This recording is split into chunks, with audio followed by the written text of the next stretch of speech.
Yeah, and you can probably use that one, then give that one back to the bad guys over here. Okay, so bad guy, bad guy.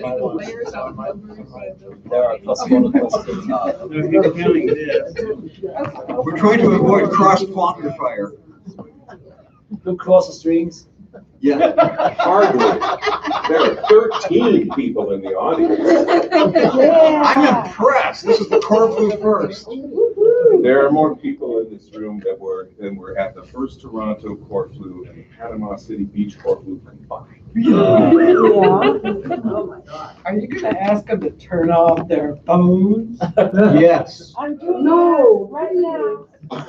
No, I want them to turn on their phones and shine. What I would like someone to do is to use their phone to, has the con suite opened and are there people in it? It is closed. So anyone who's not here is just out still eating or recovering from eating. Yeah. Did Howard express an interest in coming? Yeah, you know, we're gonna call and. What time is it? Can anybody tell me the time? 8:33. You're already half an hour late. Well, poor Sandra. Yeah. Are your cast all available?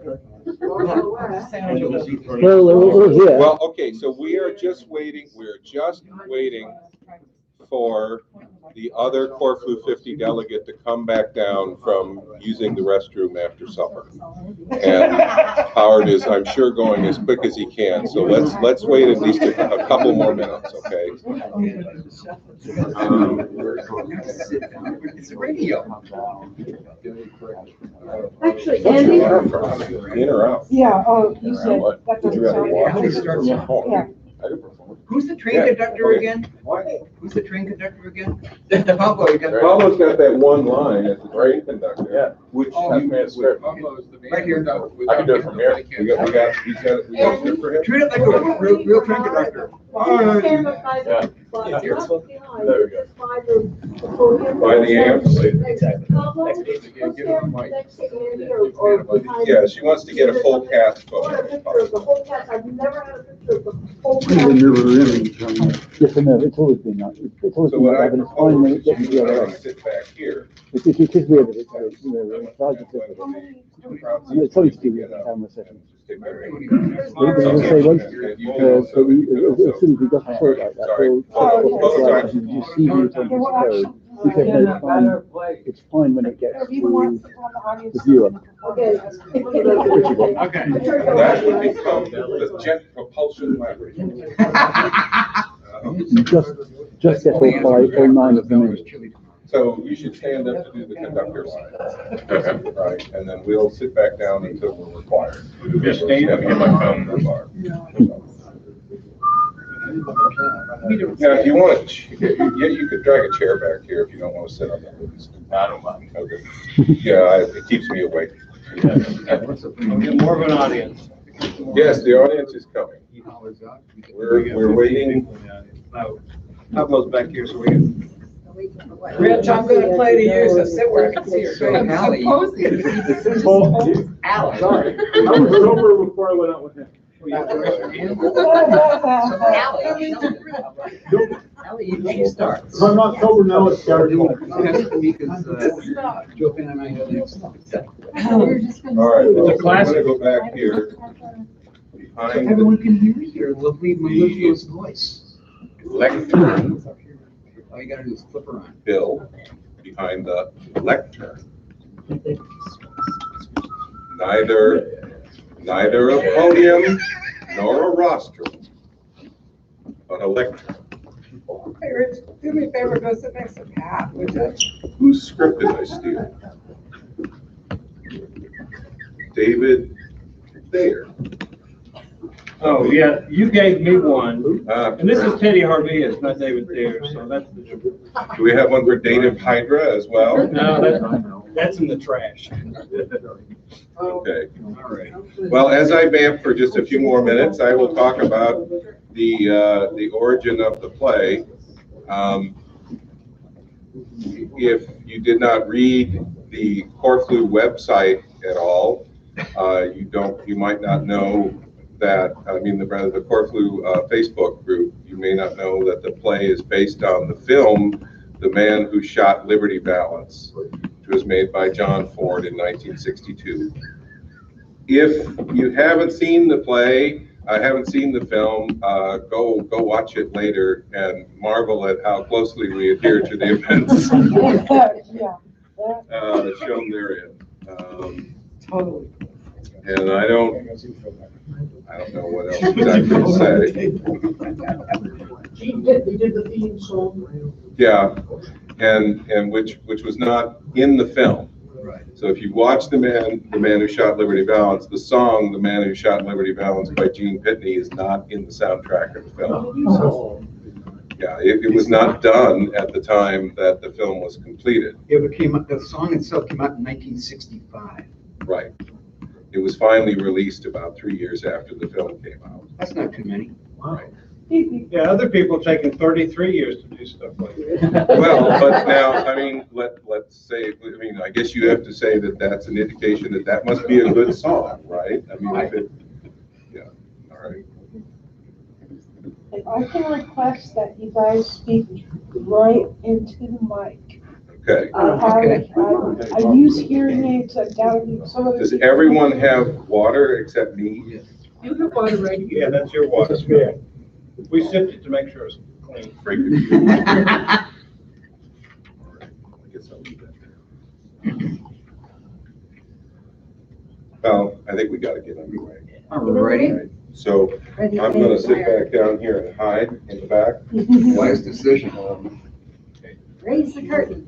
Okay. I haven't seen anything for the first hour. Our story begins with an old-fashioned locomotive puffing clouds of sepia-toned smoke. Besides the tender and a mail car, the train pulls just one luxury sleeper, where the legendary Senator Randolph Joffan is meeting with a representative of the press. Next stop, Slip Sheet. Slip Sheet, Desert of Indifference. Next. Transfer to the bus to the Canyon of Criticism. Slip Sheet next. 30 minutes. The Honorable Senator Randolph Joffan of the United Fan Congress. His Excellency, the Ambassador to Court of St. Anthony. What brings you to the edge of the desert of indifference? If you're worth 2 cents as a reporter, you know that the town certified public proofreader and consulting typographer. I had an office that was half the size of this compartment, next to the Green Frog Cafe. People all over True Fandom have heard of Randolph Joffan and the Slip Sheet Review of Science Fiction. But my readers are curious, what inspired you to make the trip at this time? With votes on critical bills looming, the Boo Bird Reserve Bill, and the plan to irrigate the desert of indifference with common hooks and Rotzler cartoons. What makes a trip to Slip Sheet so urgent?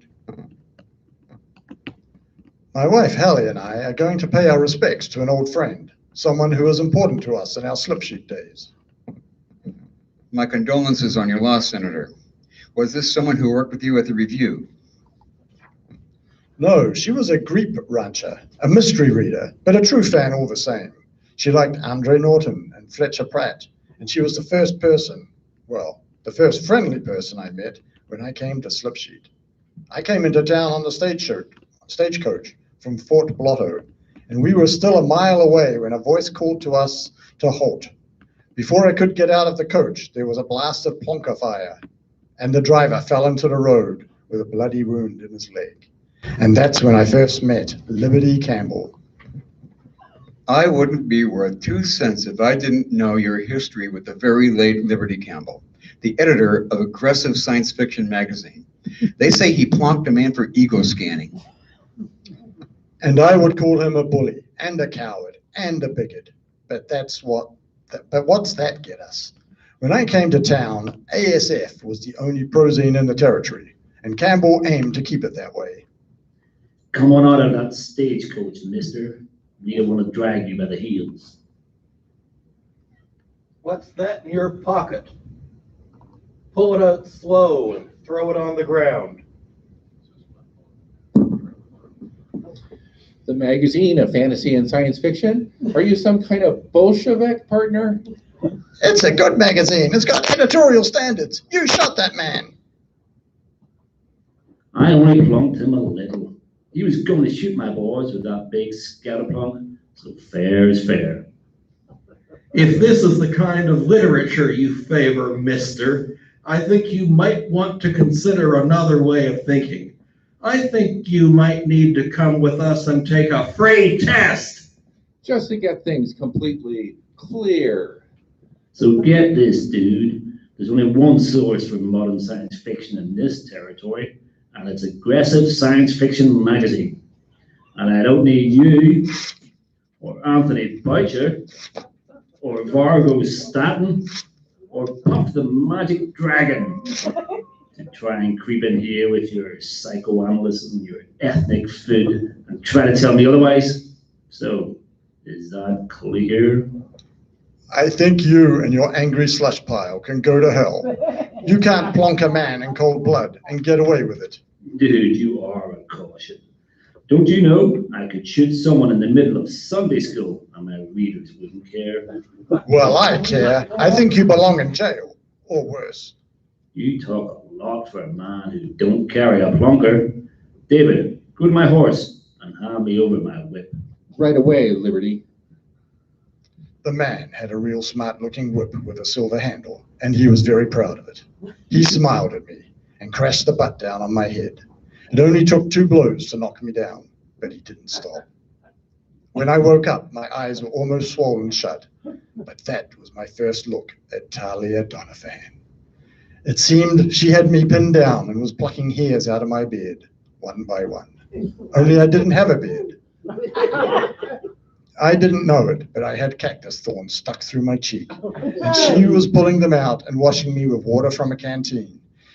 She told me I looked like a raw hamburger. Try to hold still, partner. This is sure to hurt. It was hard to do that, so I tried to help by passing out again. The next time I woke up was 2 days later in a bed in the Sheldon Ranch. Mr. Jovan, thank heavens you're awake. Be careful, there are stitches in your face. I'm Hallie Sheldon, and you're safe here on our ranch. I'm not so sure I still have a face. Are you the one who pulled me out of the cactus? That was my friend Talia Donovan. She found you where Liberty and his partners tossed you. She put you in the stagecoach and drove you here. What happened to the stage driver? They shot him. He was on the seat next to you, holding your head up. The doctor says his leg will heal. And he said you wouldn't let Liberty Campbell kill him. I think I just distracted him. Talia declares that you're terribly brave or impossibly stupid. Picking a fight with Liberty Campbell is pure suicide. Has anybody made a complaint to the law? Did the driver talk to the sheriff? Our sheriff tries to leave Liberty Campbell alone, and the driver wouldn't say anything anyway. People who write bad reviews or make complaints against Liberty Campbell change their minds or disappear before the trial. I had a belly full of this kind of fuckhead when I was in a club fan in Sircon City. That's why I came to the far west frontier, to find a place where a true fan can follow their sense of wonder. Goodness, that's inspiring. Imagine having such an imagination. But isn't that true for everyone? Don't you want to follow your sense of wonder? Oh no, you see, I don't really know how to read science fiction. I mean, Talia and I belong to a women's mystery circle. Around here, SF is more of a men's genre. Well, that's just dismal. Where would science fiction be without women, queens of known space, and girls from the golden atom? Science fiction is the birthright of every person alive in true fandom, and I don't aim to stop until everyone knows that. You sound like the Reverend Van Thorpe at a revival meeting. How will you accomplish this noble goal? Please allow me to introduce myself. Random Thaddeus Jovan, bonded typesetter and designer, certified proofreader, valedictorian of the 44th graduating class of the Bridgeport Mimeographic Institute. Have blue pencil, will travel. An editor. You need to meet Mr. Dutton Ansible of the Slip Sheet Star. It would make him so happy to know that someone who can understand his editorials has come to town. I was some weeks healing up at the Sheldon Ranch. Hallie's father, Sid, gave me an education in the daily particulars of Greek ranching, and Talia Doniphan rode over several times to call on me and Hallie. She and Mr. Sheldon urged me to wear a loaded plonker on my belt, but I refused. I didn't come to Slipsheet to feud and take shots at my fellow Finn. I ain't asking you to shoot anyone, Pilgrim, but if you at least tuck a plonker in your waistband, fellas like Liberty Campbell might think twice about stepping on your boots. Why should a man have to carry a plonker to be safe from being beaten and bullied in the street? Oh, I've seen plenty of people carrying plonkers, beaten and bullied in the street, and the last thing you should do is actually point it at someone. But it shows you'll at least try to defend yourself. I don't think of shooting someone with a plonker as defending anything. It's more like giving up. Is that how it works in the city of serious constructivism? Club fans and crooked hucksters don't ever rub each other out with a plonker to the head? You shouldn't believe everything you read in the Police Gazette. I don't believe much I read, especially not in the Slipsheet Star. That's because its editor has never allowed the truth to get in the way of a good story. Sir, you impugn me. The truth is comfortably at home in all of my stories. I cannot be blamed if she has a few dubious house guests that require my attention as well. Mr. Ansible, I'm Random Jofan. It's an honor to meet a writer who worked at Science Fiction Barnacle with Andy Porter and Dick Lupoff. The Barnacle. Surely the statute of limitations has expired on those crimes. But oh, those were happier days when my liver and I were young and the boots were bigger. My instructors at Bridgeport showed us Science Fiction Barnacle as an example of everything we should want to accomplish in a fanzine. What made you come out here to the desert of indifference? Porter told me, go west, young fan, and I just kept going. I was supposed to cover WesterCon XIX, but the desert proved to be much bigger than advertised. When I made it to Slipsheet, I was too exhausted to continue, and I has been here ever since. And it's a good thing, or else folks here wouldn't have a new zine at all. Yes, the Slipsheet Star has been my longest lasting love affair. The news of true fandom when you can get it. Sagebrush drama, the wail of the coyote and the call of the lonely Greek echo over the range. But what of scientific romance, the lore of Lost Lemuria? I'm free to review any story published in aggressive science fiction magazine, positively. But Mr. Liberty Campbell takes a very dim view of competition. The last time I published a short story in the Star, his henchman smashed my windows. Hasn't anyone ever tried to stop him? You know exactly what happens to people who stand up to that gang. There's no one that wants to go up against Liberty Campbell on account of the magic bullets. Magic bullets? A campfire legend in these parts. Some say he learned the secret from a flathead medicine man. Others claim it was the square-headed Satanist from Santa Fe. Perhaps he simply went down to the crossroads and sought aid from the devil in the traditional way. Campfire credits his superior engrams. Mental clarity alone makes him an infallible shot. It's all hot air, but he's still a dead-eye.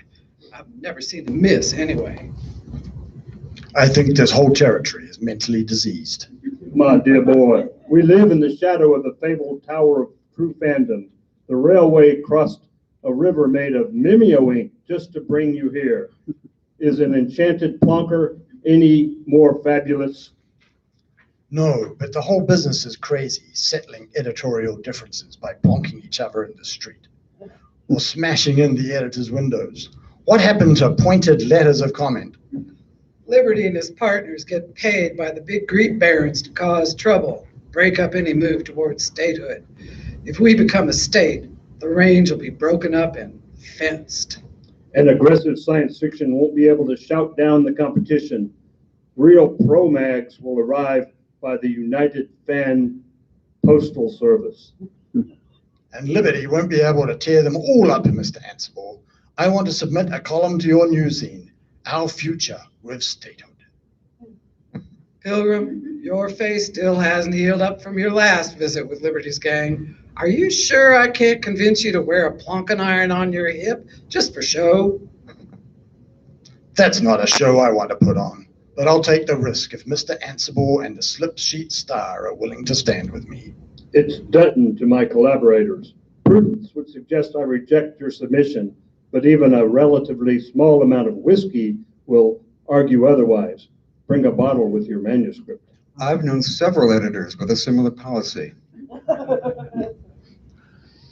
Yes, I left the newszine business and went into politics to cut down on drinking during work hours.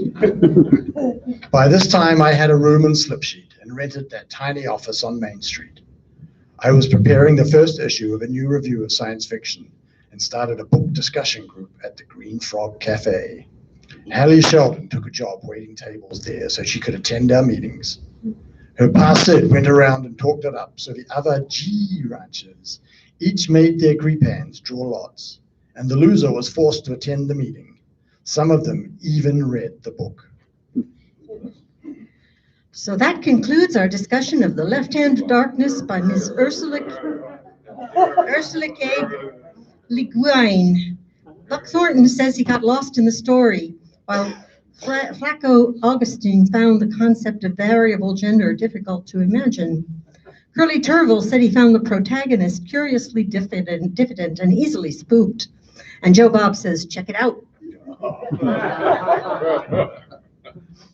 That was pretty remarkable, boys. You're all like John Clute and Spurs. Is this a private meeting or is the public invited? I missed the part where the Space Patrol confronts the alien fleet. More touchy-feely stuff pretending to be science fiction. This your line now, dude? Polluting the minds of drovers and clodhoppers? We're not doing you any harm, Campbell. Heck, some of these boys are your subscribers. Which is why they should recognize your liberal nonsense for what it is. I wrote about this in my last editorial. Slavery is the natural condition of mankind. I said that I hadn't had the pleasure. He sneered. But rather than hit me or knock me down, he picked up a big jar of sweet tea and poured it over my head. I saw red and pushed away. His toadies cackled their approval. Campbell's hand dropped close to his plonker, but Hallie stopped in to save me. Don't get upset, Liberty. It's just a bit of harmless fun with the dude, and we're finished anyway. It's time to start serving supper. Can I bring you a big steak with all the trimmings? Maybe sit on your lap a little when we're through? Make it 3 steaks, little girl. Looks like we're taking up residence here. We might start a chapter of the Science Fiction League. Wahoo! I call dibs on corresponding secretary.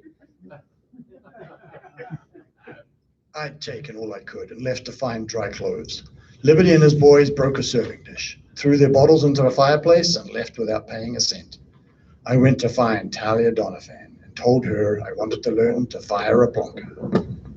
You have some sand, Bridgeport. I have no idea if this will do any good, but try not to shoot me. She set up some empty tin cans on a board. I tried to steady my hand and plonked away. A few times I hit the board and one of the cans fell over, but that was as close as I came. I guess you don't have to worry about being overconfident. Don't hold your breath. Breathe out as you squeeze the trigger. At least I'm getting used to the noise. You haven't dropped the plonker once. Better than when I learned to shoot. Where was that?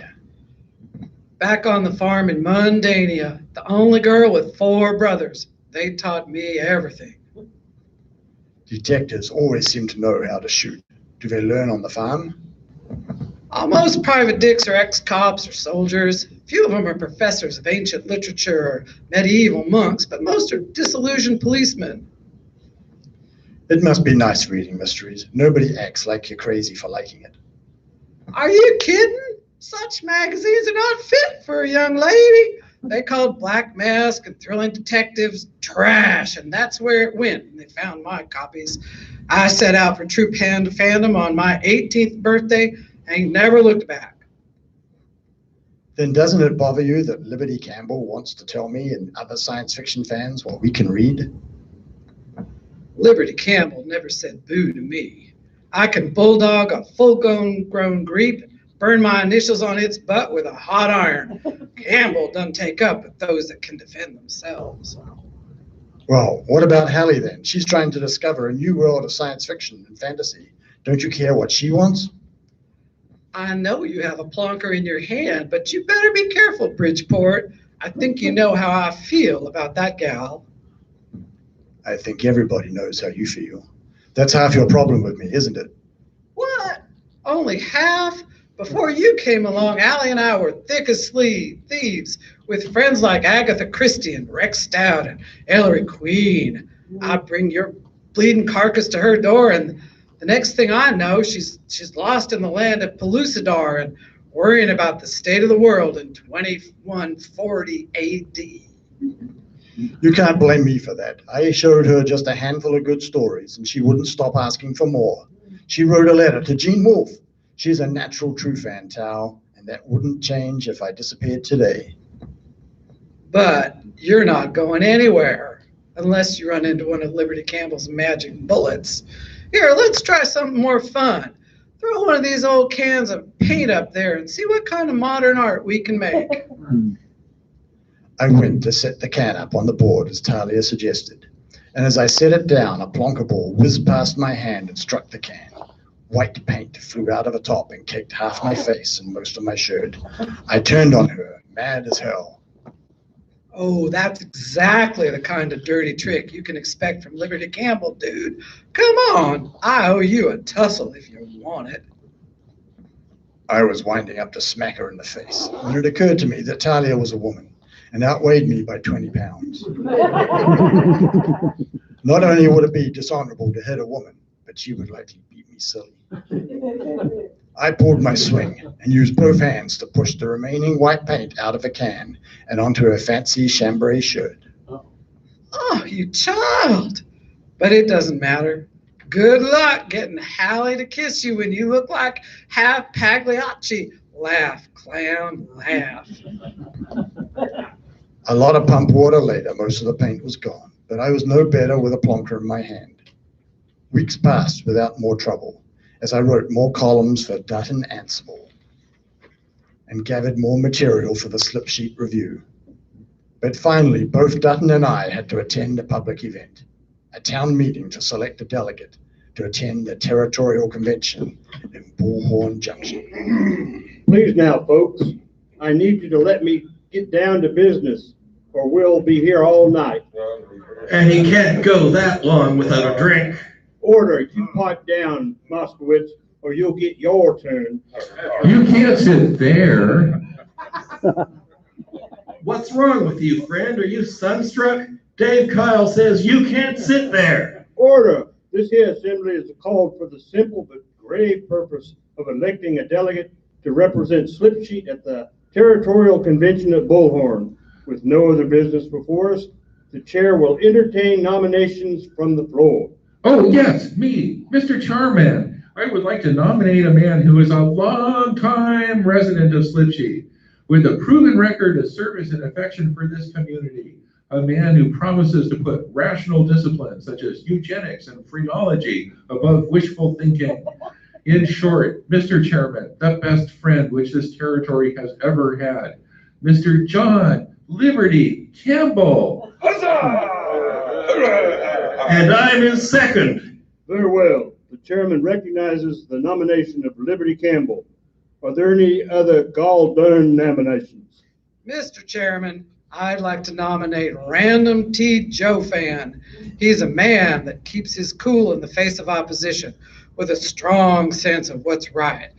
We couldn't pick a better fan to represent us at the convention. The chair recognizes the nomination of Random T. Jofan. Seeing no other nominations, I invite each candidate to address the meeting as regards their aspirations for the Desert Territory. Mr. Campbell will indulge us by going first. Thank you, Mr. Chairman. I am well known to everyone in this room. My principles are the same as I have set forth in the pages of Aggressive Science Fiction magazine since becoming its editor. I would prefer to see the desert of indifference remain a territory where free white men such as myself will continue to live in the way we prefer, free of oppressive regulation and racial quotas. I am for the free ranges and states' rights. I'm for free ranges and states' rights. If anyone takes issue with those values, I welcome an open exchange of ideas, after which I will blow a wide plumper hole in your disloyal craw. Thank you. The chair assumes no responsibility for the excessive partisan zeal of either candidate or their supporters. Just let me get out of the way. Next, we'll hear from Random Jobin.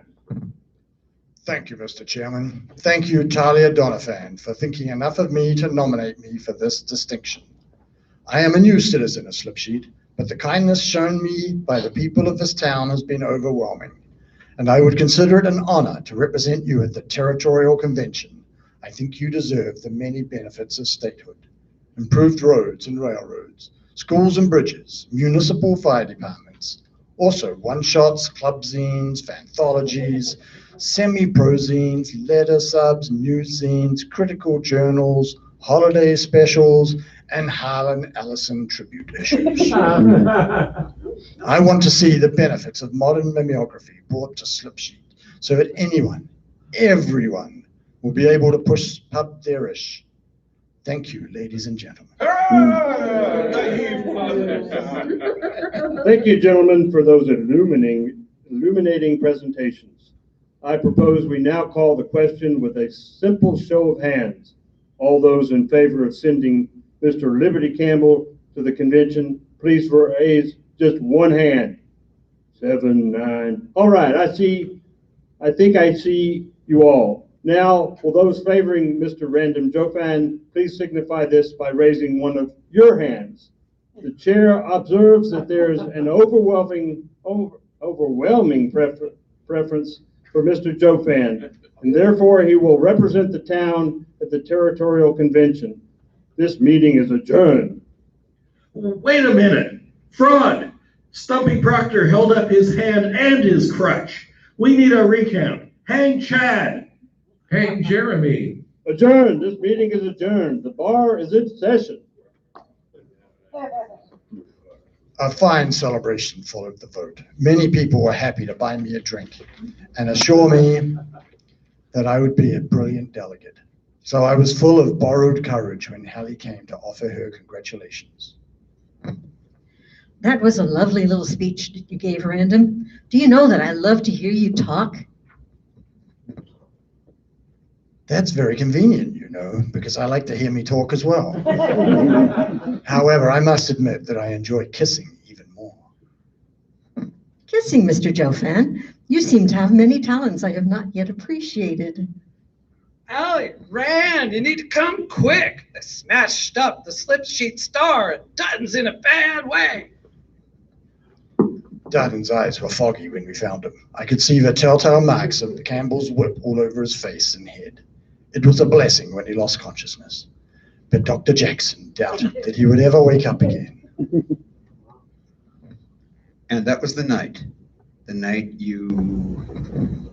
That was the night that Liberty Campbell died, yes. Well, that's not really... I mean, he didn't simply die, did he? So I'll tell you what happened, all that I can remember. I went and got my plonker and stood in the street outside the saloon, just like Liberty had waited for a dozen men to come out before he shot them.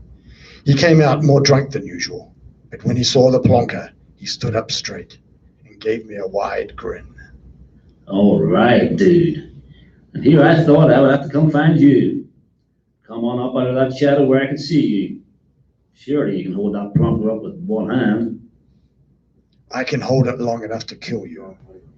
Oh, that's fine. That's just fine.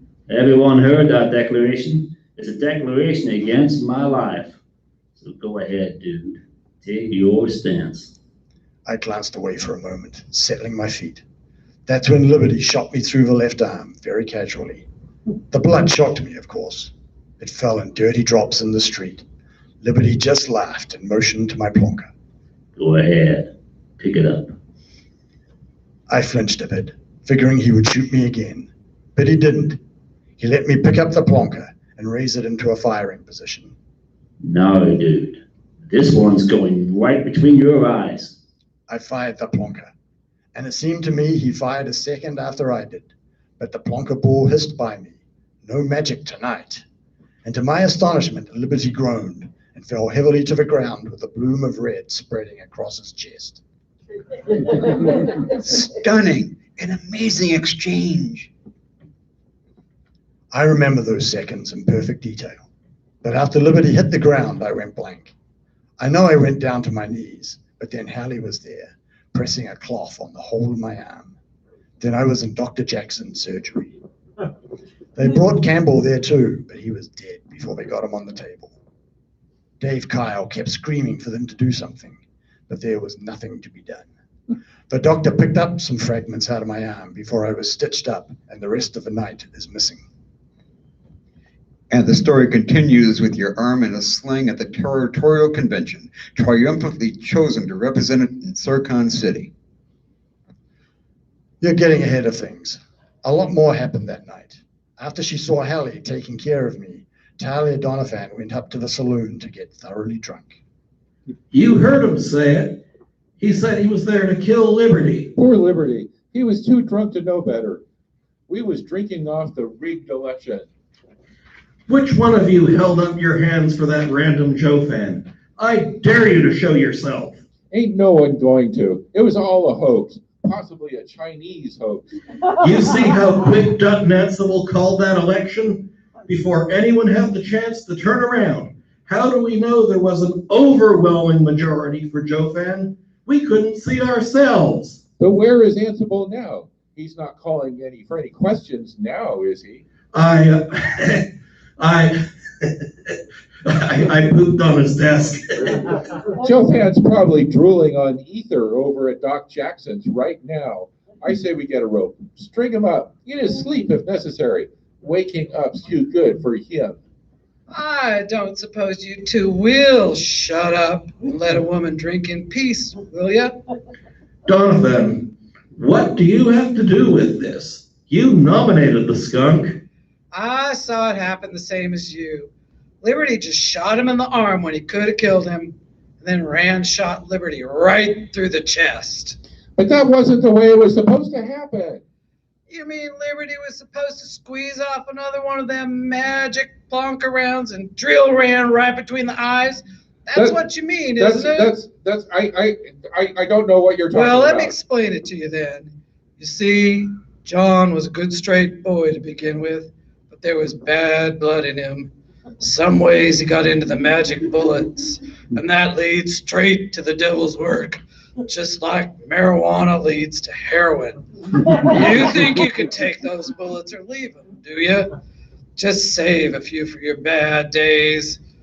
Now we all have those days when we can't hit for shit. The more of them magics you use, the more bad days you have without them.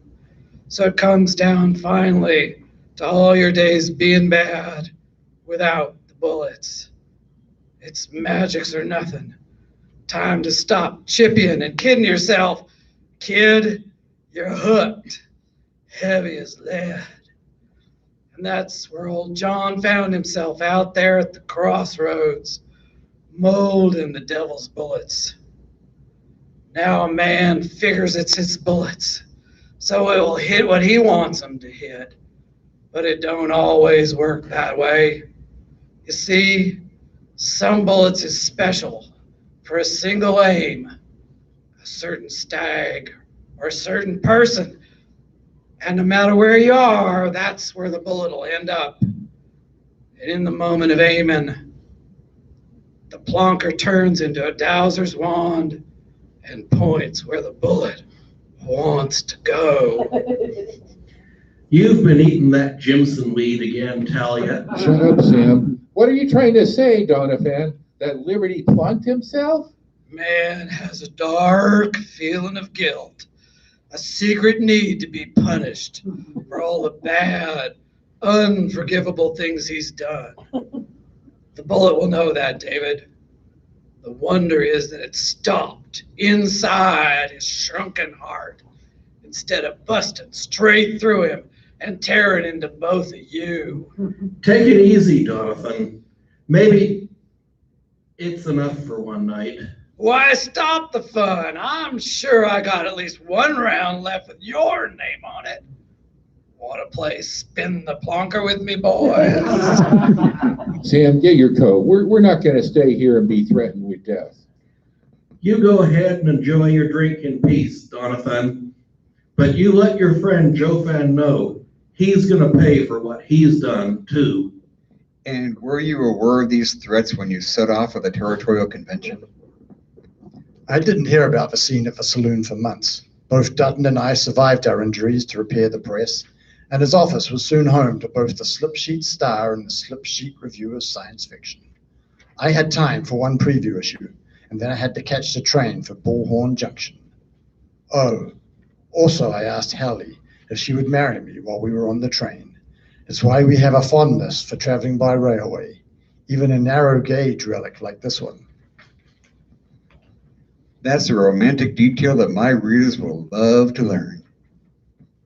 The first 2 days of the convention were a dream. Platform committees, study groups on public water access, plus readings and hall costumes and huckster tables. This was a convention in true fandom after all. Study groups on public water access, plus readings and hall costumes and huckster tables. This was a convention in true fandom after all. I got Congress. I admit I probably looked a little bit dashing. I had a black satin sling on one arm, one of Dutton's suggestions, and my beautiful fiance on the other. Hallie and I became a team at the convention, and we've been working together ever since. Every bill that bears my name, from the child croggling law to the critical Canyon Wilderness Preserve, was due in large part to her charm and talents for persuasion. And then on the third day, you faced a crisis that might have ended your career before it began. Well, the Creep Barons were not going to give up their territorial monopoly without a fight. They had their own candidate, a huge block of sandstone named Charles Ellsworth Neffer. He was a booming orator who talked about freedom and self-reliance and determination, all the things that rich men value in others. He was a worthy adversary. Never was hardly a threat on his own. It was the ghost of Liberty Campbell that almost did you in, wasn't it? His magazine had a lot of subscribers, and they were pretty upset to lose their editor. They hired detectives and worked with Neffer's people. The first signal we had was when Campbell's sidekick Sam appeared on the floor of the convention and asked to be recognized. Madam Chairwoman, my name is Sam Moskowitz. I'm here on behalf of the people of the town of Slipsheet and request to be recognized in order to present important information regarding the official delegate of our municipality. The chair will consider your request to be heard. What evidence do you intend to present? I intend to illuminate the role which the standing delegate played in the death of award-winning science fiction editor and mentor, John Liberty Campbell. We're not here to entertain a lot of unfounded partisan accusations, Mr. Moskowitz. Madam Chairwoman, all my points are confirmed in this notarized statement, which I offer into the convention record. Very well, Mr. Moskowitz. You may have 5 minutes to address the convention, but be aware that references to personality tests or the reactive mind will immediately end your time. I will bear that in hand, Your Excellency. I will not incite the accomplishments or distinctions achieved by John Liberty Campbell during his long menu as editor of Aggressive Science Fiction magazine, but I trust they are familiar to the august delegates gathered here today. Mr. Campbell would be among us had he not fallen victim to the bad temper and hostility of Mr. Random T. Jofan. Mr. Jofan carried on a protracted feud with Liberty Campbell, a fact which he cannot deny, and the election of a delegate to represent Slipsheet at this convention brought this struggle to a violent contusion, as Mr. Campbell lost his life in a plonker battle on the main thoroughfare of town. We friends of Liberty Campbell demand that this convention reject his killer as no fit representative of this territory. Indeed, his election will reinforce our image as the home of wild savages and thugheads, and surely end any chance at statehood. Madam Chairwoman, I yield the rest of my tuna. Thank you, Mr. Moskowitz. I have a request for 20-minute recess from the delegate from Slipsheet. This request is granted. This convention will resume business at 40 minutes past the hour. I assume that you used those 20 minutes to compose the remarkable address which you delivered to seal your election. Actually, I intended to use those 20 minutes to get as far out of town as possible. But once again, Talia Doniphan rescued me against all the logic and her own interests. Bridgeport, where are you going? It's almost time for you to win another popularity contest. I'm sorry, Tal. What they're saying about me is right. I could have left any time, but I stayed and feuded with Liberty Campbell. Did everything I could against him. And the people of this territory deserve better than a killer like me. Rand, if you and Allie don't want a life in politics, no one would blame you. But it would be a shame if we lost you after people went to all this effort. You've seen Hallie. And I've seen her ring. It's very shiny.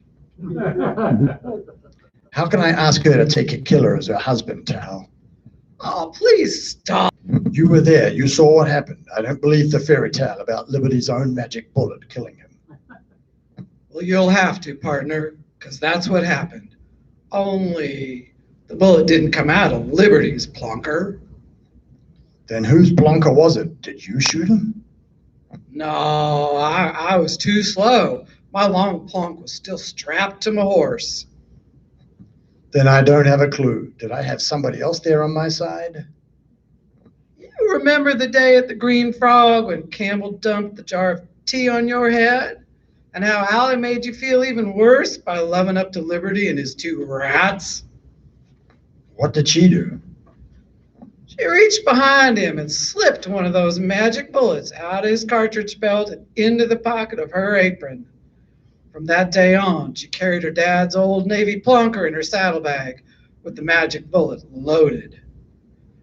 When we came out of the doctor's office and saw you in the street in front of Liberty, Allie pulled the plonker out of her bag and fired. The recoil spun her around from east to south, and I swear that bullet made a 90-degree turn and went straight for Liberty like it was coming home to Papa. It killed him just as he fired. And I guess the magic in his bullets must have expired when his heart stopped. He missed you.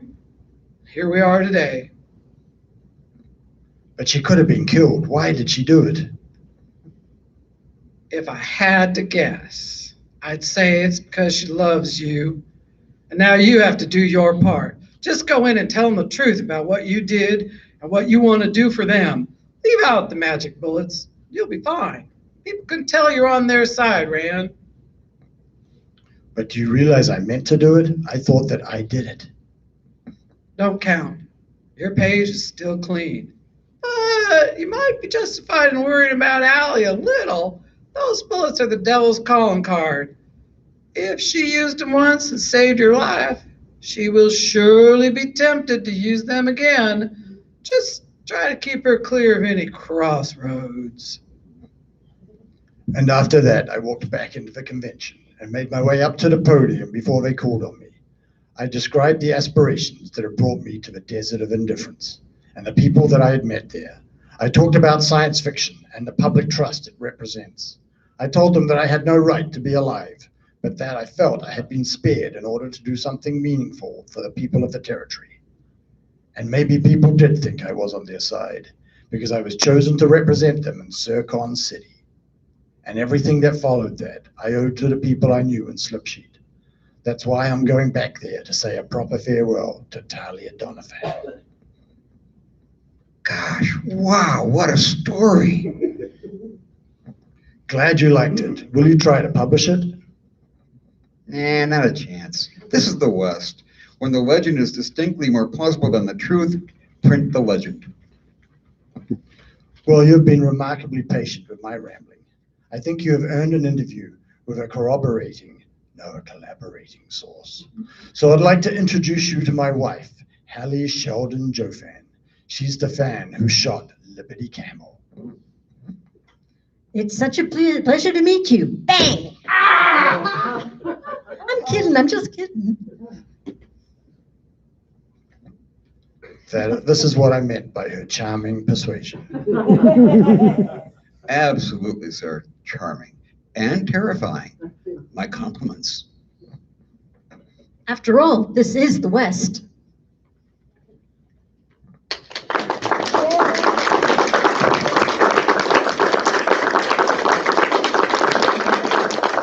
You know everybody. They all know you. Thank you very much. Thank you very much.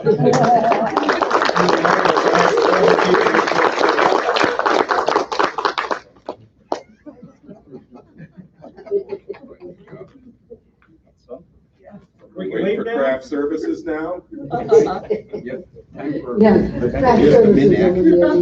Autographs in the back. Form a line. Not gonna sing. Pretending not to hear me. I think that's what they You should have been wearing leather. Oh, that's right.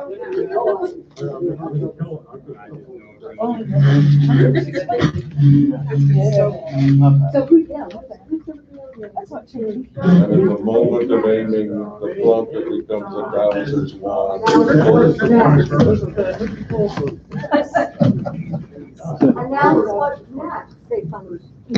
Coming up next, after a quick setup, will be Just a Minac, hosted by the delightful Sandra Bond.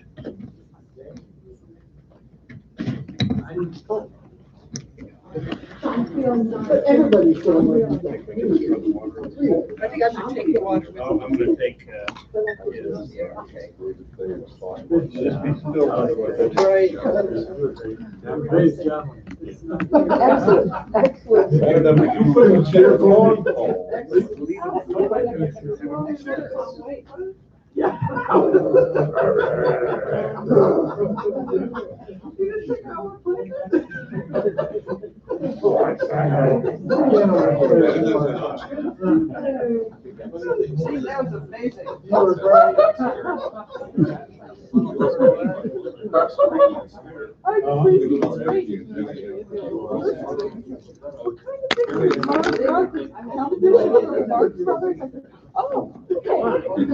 That was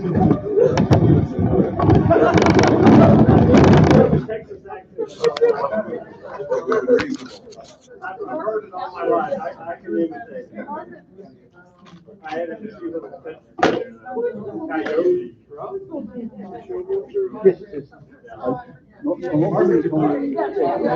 No, I know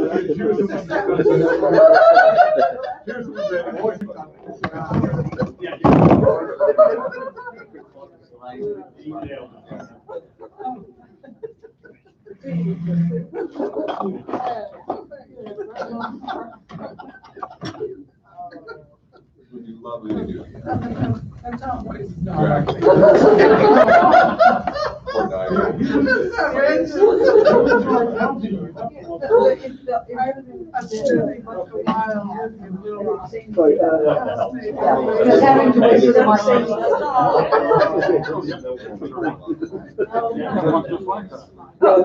I don't know, my mind's just. Why? They're all working.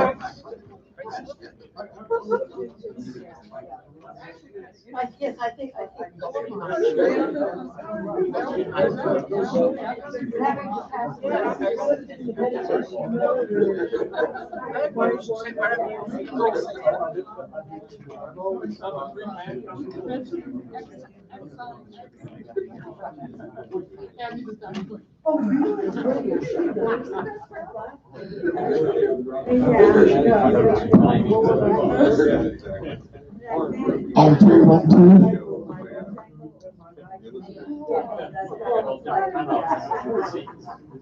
Oh, that's the piece.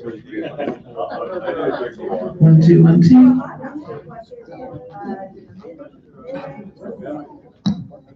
1, 2, 1, 2. Yeah.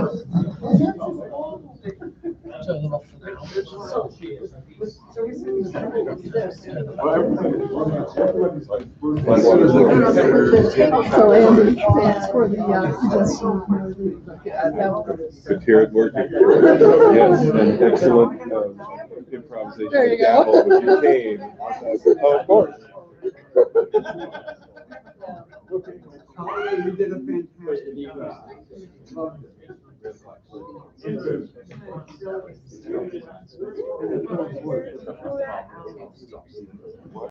a very dead humor. Right, that's a good point. Stage that actually happens. Right. Oh, no, it's the microphone.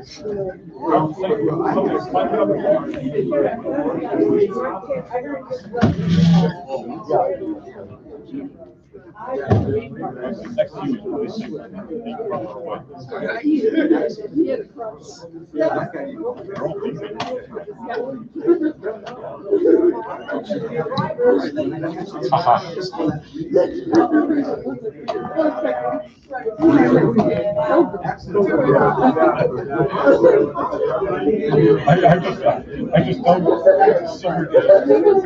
Rob is just about finished and then cut him off.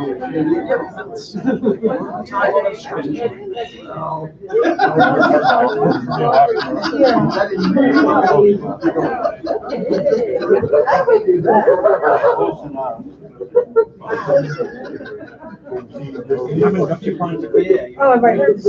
I know, I saw one win.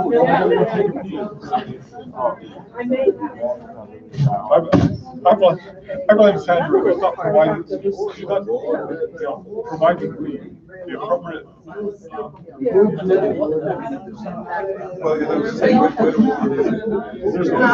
Good job.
Oh, that's true. Yeah.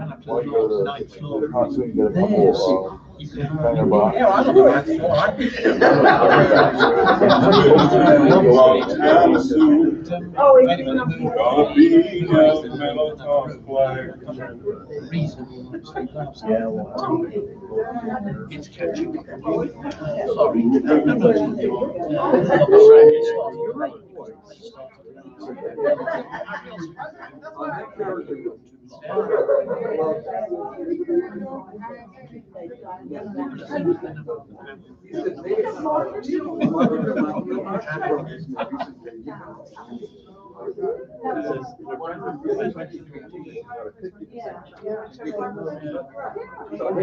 In Morgantown. The bartender.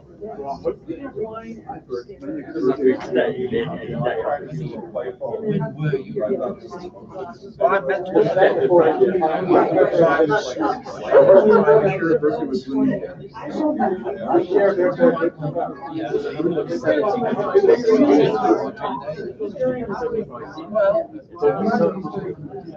the end of the day,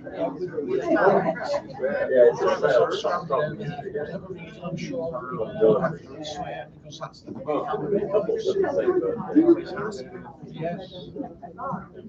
So did I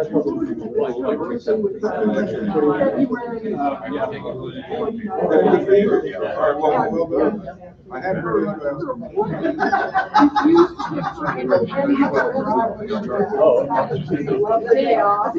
Except for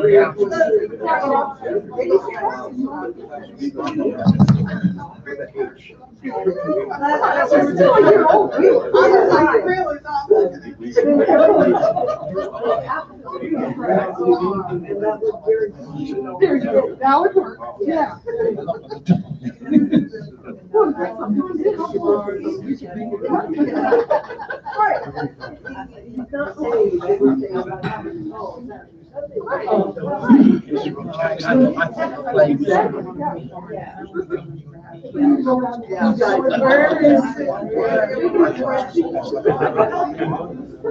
I think the help of the actors,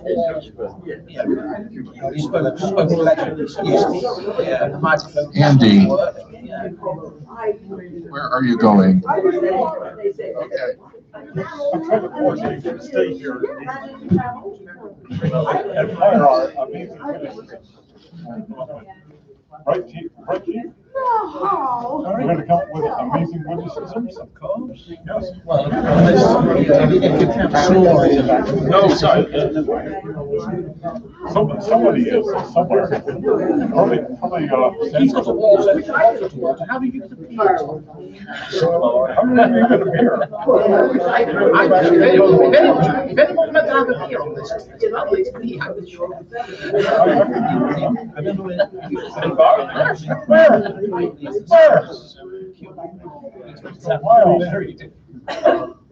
Hi, Rich. They are all very different. Not quite as switch. Yeah, we haven't got one that plays Beethoven's Fifth. What's right? They are all fairly distinguishable. And then they do one last photo. And then we have conservative liberals and Gee, a beer, please.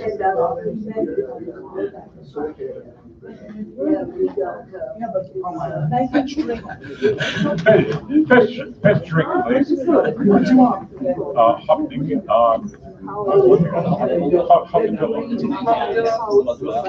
Over there? Yeah, it's a bar. You go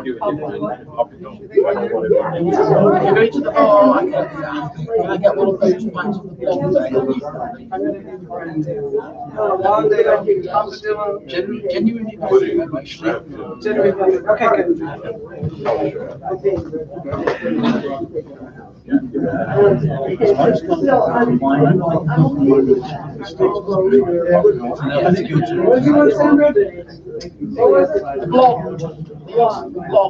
Blonde beer. Look her hair.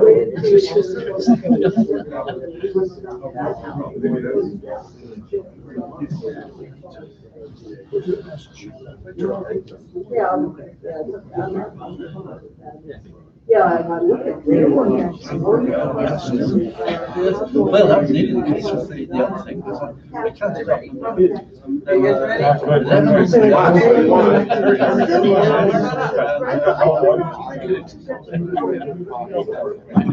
I think we're just waiting for the order to come in from the bar to keep our mouths from drying up, and then we'll be ready to go.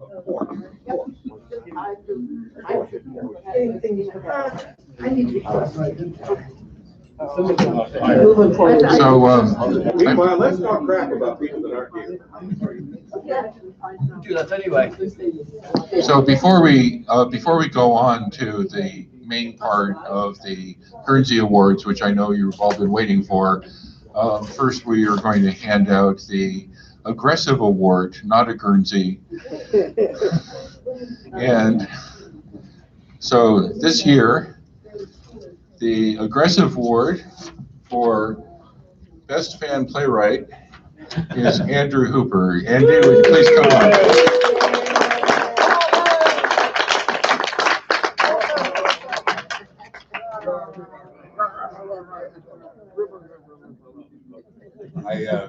I read aggressive science fiction, and so does every right-thinking person. I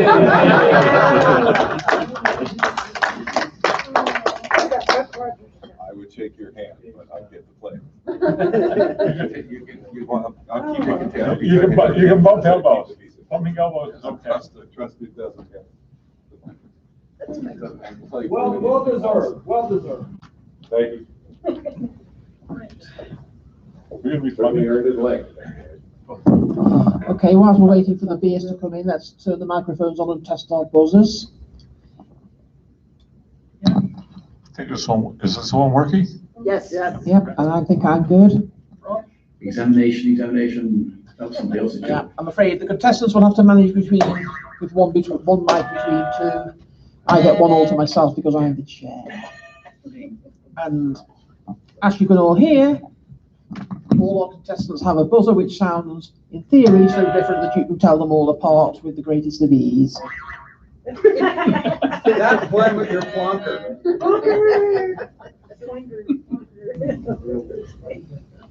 Who's first? You have nice, simple questions, right? Simple subjects. Simple topics. 1970s punk rock. Shall we? So let's get started. Let's get started then. In which case, welcome to Just a Minute.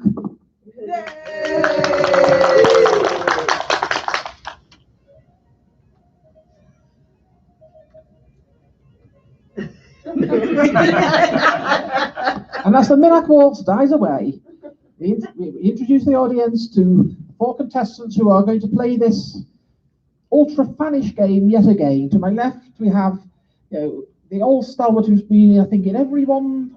Have you been on every one of these panels that I've run, Rob? No, I haven't. Oh, okay. No, I think I missed one at a time, John. I think you've been on more than anyone else. Rob Jackson. And then and to his left, making his first Just a Minute appearance, that stalwart of British fandom, Keith Freeman. Good evening, everyone. And then to my right, we have the reigning champion from last year's Corflu, Mr. Rich Code. And to his right, another first-timer, a fan who I've known for 30 years, and who I still can't quite get used to the fact that he doesn't still look 20, Tommy Ferguson. Big hand for them all.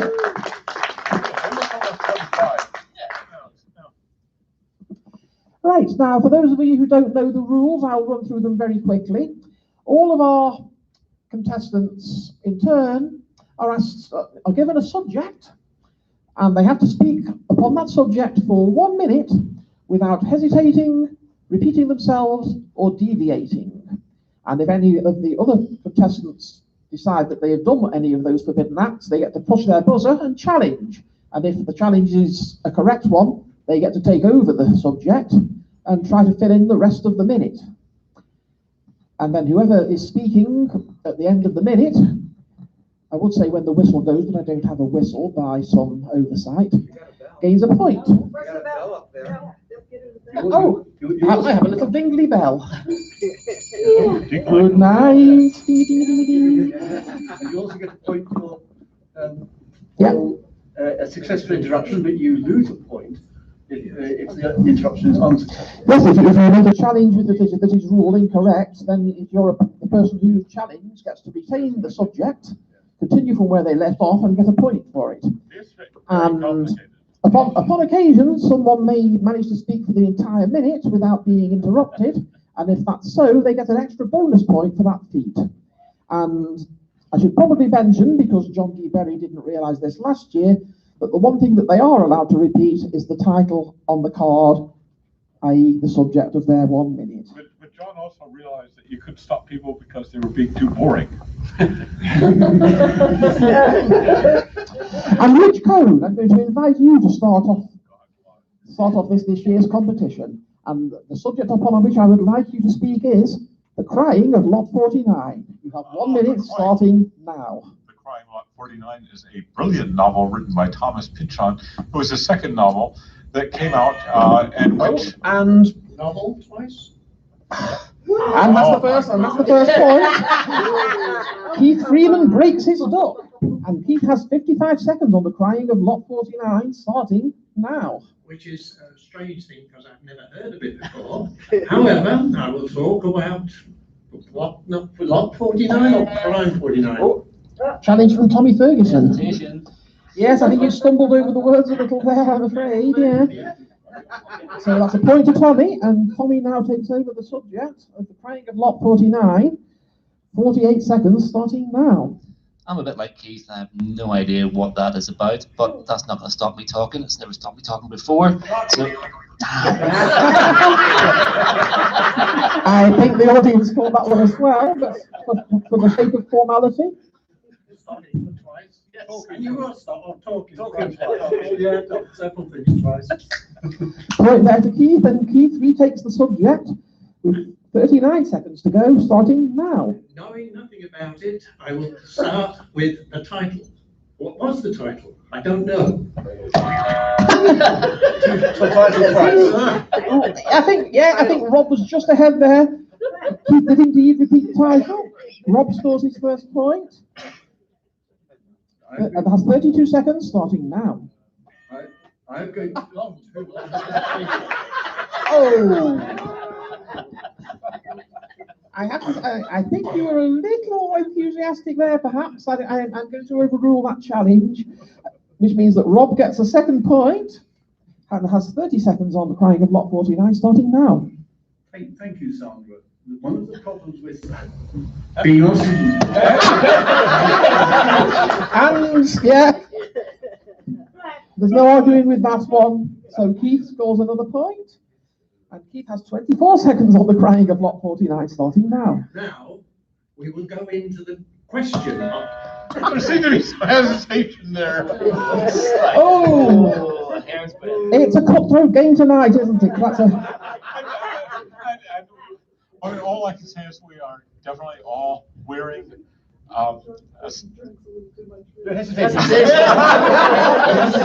not on the clock. He's allowed to hesitate when he's not on the clock. But the Rich Cone has broken its duck. All four contestants now have points, and Rich has 22 seconds on The Crying of Lot 49, starting now. In which Oedipus Keith again. We will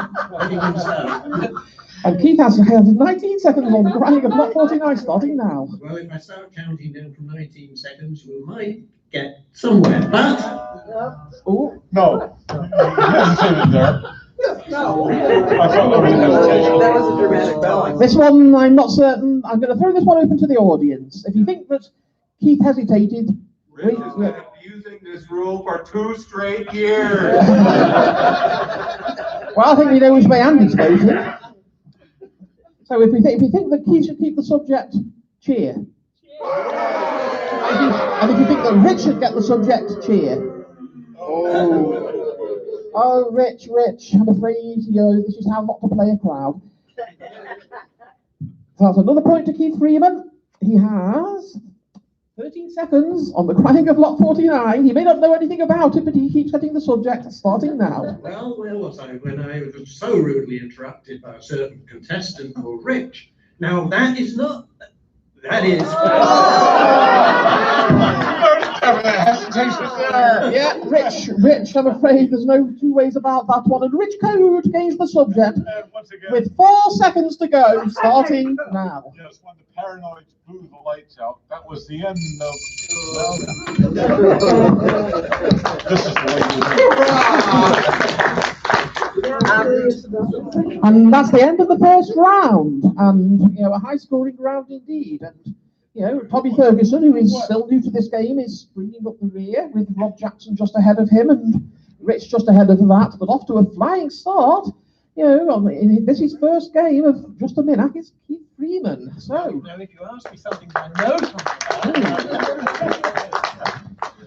And the next round is now going to begin, and it's time for Rob Jackson to take it. And what I'd like you to speak on, Rob, for 1 minute, without hesitation, deviation, or repetition, is my worst convention. Starting now. I think my worst convention was the one where I tried to do far too much.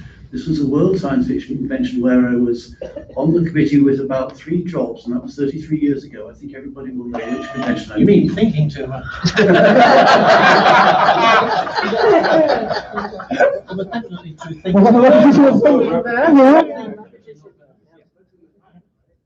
Very well then. That's another point to Keith Freeman, who has 47 seconds on my worst convention, starting now. The worst convention I ever went to didn't actually occur. I was all prepared to go there and they cancelled it. Now this cannot be called a good convention, so it must be my worst. However, without hesitation, I can say that I have been to many conventions and I have enjoyed every one of them really. He was trying to force himself onwards, but he ground to a halt. Tommy Ferguson was first on the buzzer, and he gets the subject with 16 seconds to go on my worst convention. My worst convention is a very easy one to do because it was the first one that I ever organised. It was an appalling convention. No one turned up. The people who did turn up didn't like it. Turned up?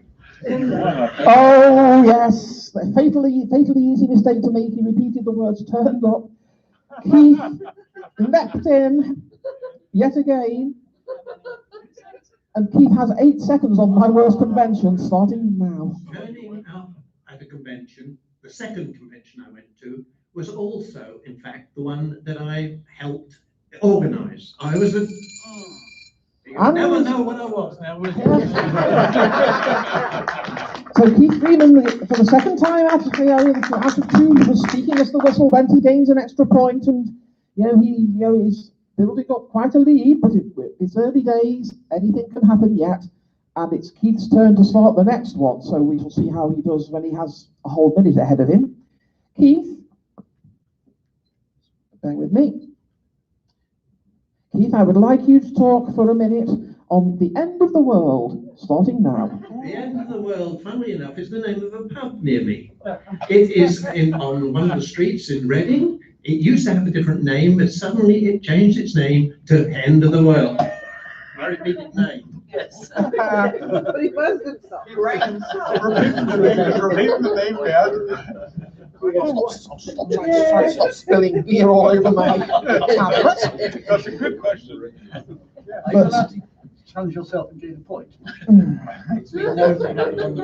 Yeah, exactly. If you're fastest, but I think Rich got in first on this one. So. Oh, was it Tommy?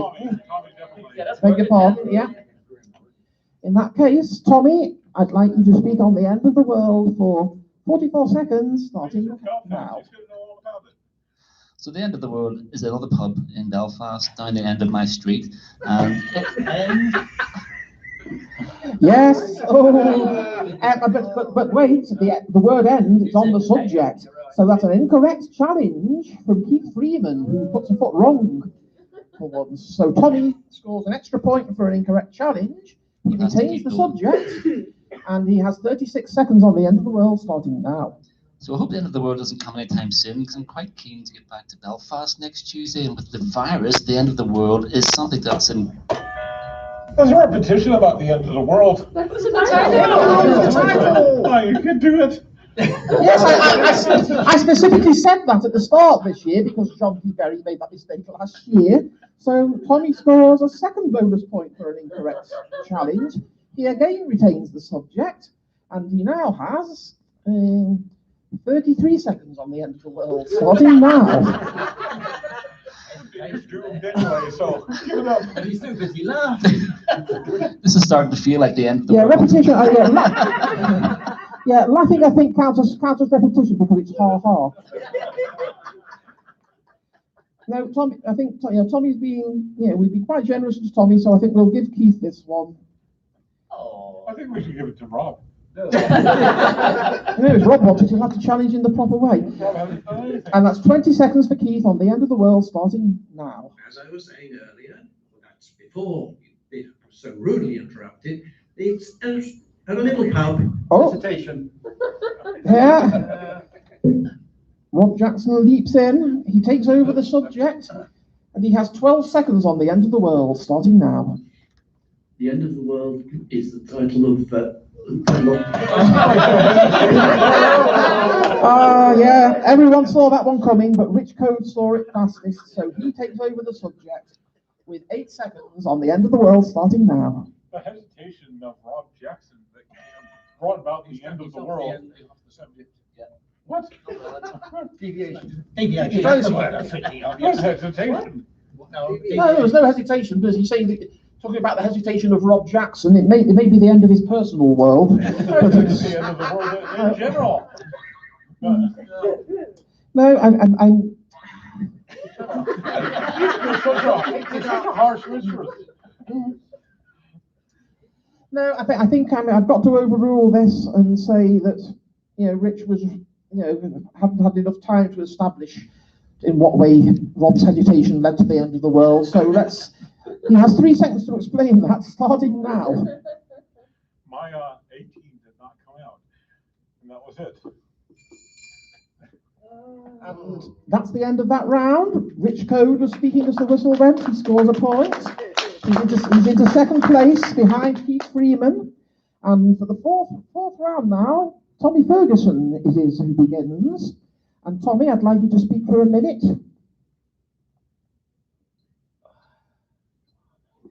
I'd like you to speak for a minute without hesitation, repetition, or deviation on Worlds of If, starting now.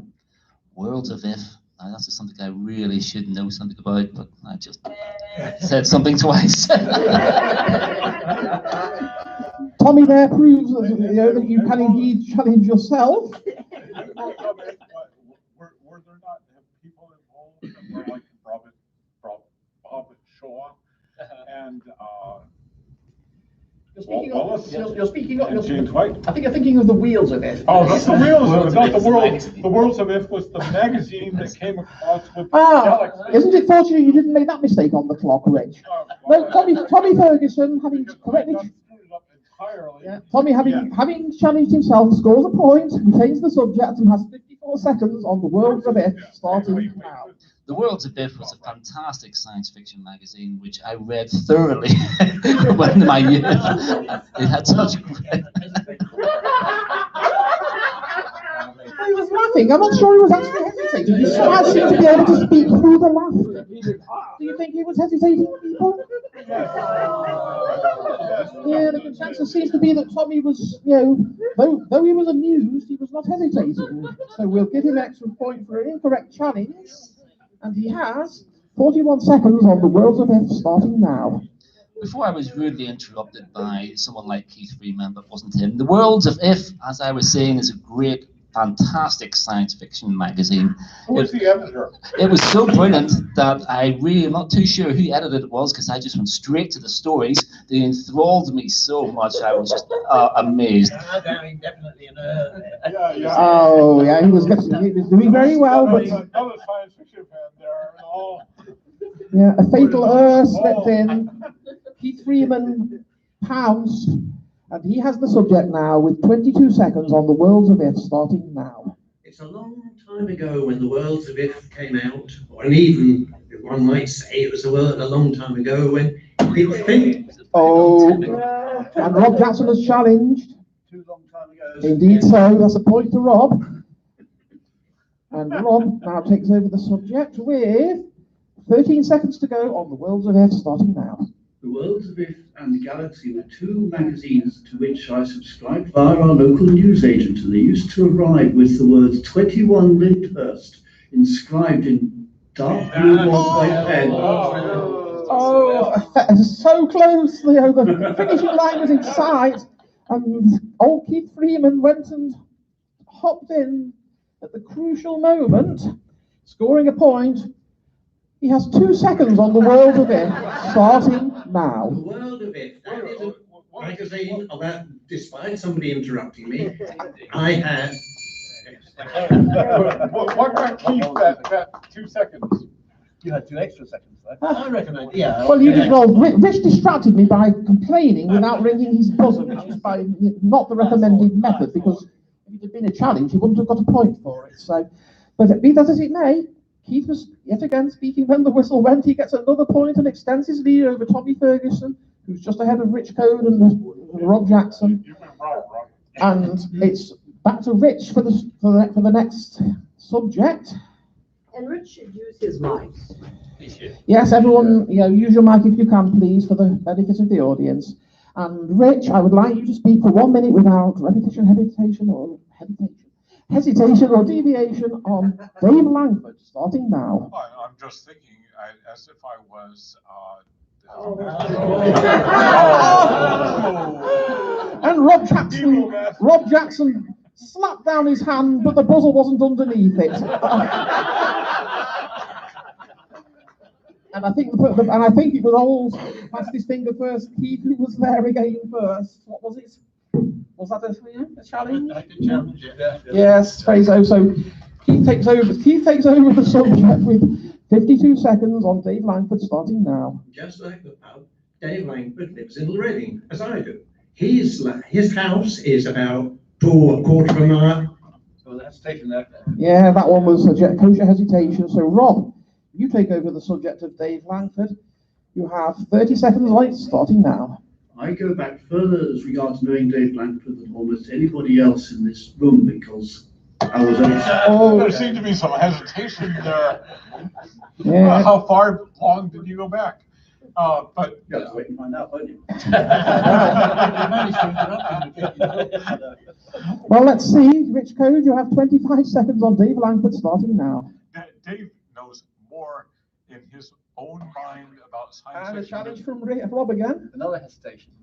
Yeah, well, you were sort of, losing a head of steam, but I see head shaking in the audience. Shall we let Rich have this one? And there's a difference between hesitation and speaking deliberately, and I believe he was. Yeah, speaking slowly and deliberately, for those of you who know the original show, one of the best ever performers, Kenneth Williams, used to speak like this all the time.